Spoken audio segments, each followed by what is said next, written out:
欢迎大家来到鲁金坚玩彩课程。今天这节课呢，我们继续讲解一下这个10亿选股的一个走势图技巧啊。今天讲解的呢是这个梯形走势图啊。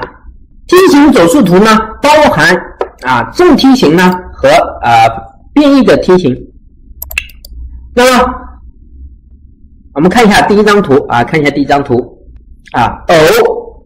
开个偶数，然后呢又开了一个奇数。奇数直落，你看一下这像不像一个梯形？接着开了一些偶数你看我们像不像一个倒梯形？上底边下底边两条平行线那么偶数。如果你知道开奖结果是偶积积，那么请问如果接下来它是个梯形的话选什么呢？很显然选择偶数，对不对？同理我们脑海当中一定要有这个想象力如果开了一期大，再开了一期小又开了一期小，请问接下来开什么呢？很显然选大大是多少？7、8、9、10、11，对不对？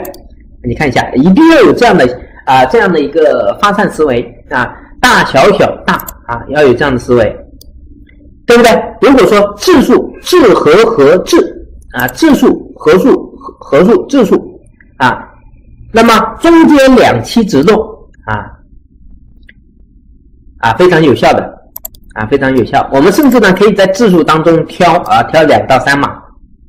质数有哪些？1、2、3、5、7然后呢11，对不对？我们可以挑个3码1、2、3根据大小结合，那么最终呢再挑个1、2、3，准确率是非常高。也就是说呢，我们可以根据图形，然后再适当的杀号这是梯形。那么还有一种图形呢，它是反梯形比如说953按照常理呢应该开个正梯形6、7、8、9、10、11，对不对？但是它有没有开？没有开，开个什么？开个反梯形当然这也属于梯形的一种变种。还有一种呢3期直落。那么见到这种图形呢，你也不要觉得这个诧异不要觉得奇怪，其实呢都是梯形的一种变种，我们把它呢也称之为梯形梯形。那么重点是呢，如何判断是或者不是？教你一个非常简单的办法第一个去寻找寻找什么呢？寻找前10期寻找前10期。如果前10期呢有开梯形 OK， 那么我们就根据梯形的走势来判断这一期也是梯形。